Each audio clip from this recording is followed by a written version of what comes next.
New ইয়র্কে অনুষ্ঠিত ৮০তম অধিবেশনে বিশ্বের উদ্দেশ্যে দেয়া বক্তৃতায় উদ্বেগ ও উৎকণ্ঠায় নিজের কর্তৃত্ব প্রকাশ করেছেন মার্কিন প্রেসিডেন্ট ডোনাল্ড ট্রাম্প। দীর্ঘ ৭ বছর পর জাতিসংঘের পোডিয়ামে দাঁড়িয়ে যুক্তরাষ্ট্রকে মহান রাষ্ট্র উল্লেখ করেন তিনি।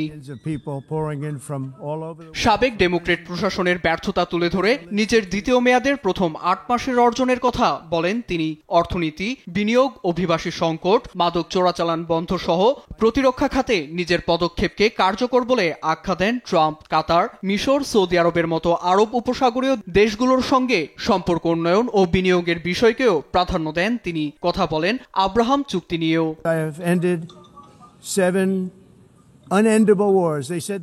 Rwanda, Congo, Bharat, Pakistan, Israel, ইরানের মতো 7টি দেশে যুদ্ধ বন্ধ করেছি। আমিও আমার প্রশাসনের মধ্যস্থতায় এটি সম্ভব হয়েছে। লাখ লাখ মানুষের জীবন বাঁচাতে গিয়ে মার্কিনদের জীবনযাত্রা মান উন্নয়নে যথেষ্ট মনোযোগ দেওয়া সম্ভব হয়নি। তবে মার্কিন প্রশাসনের মধ্যস্থতায় বিশ্বে বহু মানুষ নিজের সন্তানের মুখ দেখেছে। এজন্য কোনো নোবেল পুরস্কার বা কোনো স্বীকৃতি দাবি করিনি। তবে মানুষের তৈরি মারণাস্ত্রকে ভয়াবহ আখ্যা দিয়ে বিশ্ব নেতাদের ঐক্যবদ্ধ হওয়ার ডাক দেন ট্রাম্প। ইরানকে সন্ত্রাসী রাষ্ট্র আখ্যা দিয়ে সর্বোচ্চ নেতা আয়াতুল্লাহ খামিনিকে পারমাণবিক অস্ত্র তৈরি থেকে দূরে থাকার আহ্বান জানান তিনি। হামাস অস্ত্র সমর্পণে রাজি নয় জানিয়ে গাজায় বর্বরতার জন্য গোষ্ঠীটিকেই দায়ী করেন মার্কিন প্রেসিডেন্ট। এছাড়া ফিলিস্তিনকে রাষ্ট্র হিসেবে স্বীকৃতি দিলে হামাসকে আরো শক্তিশালী করা হবে বলেও মন্তব্য করেন তিনি। 20 জিম্মিকে মুক্তি দিতে হবে, যুদ্ধবন্ধে সবাইকে আলোচনায় বসতেই হবে, তবেই ফিলিস্তিন রাষ্ট্র গঠনের প্রক্রিয়া শুরু করা সম্ভব। তার দাবি, রাশিয়া যুদ্ধে জয়ী হচ্ছে সেই ধারণা এর মধ্যেই ভুল প্রমাণিত হয়েছে। তার প্রশাসন ক্ষমতায় থাকলে এ যুদ্ধ শুরুই হতো না বলে জানান ট্রাম্প। ভারত, চীন, রাশিয়া ইউক্রেন যুদ্ধে অর্থায়ন করে আসছে, যা রুখে দিতে বাড়তি শুল্ক আরোপ করা হয়েছে।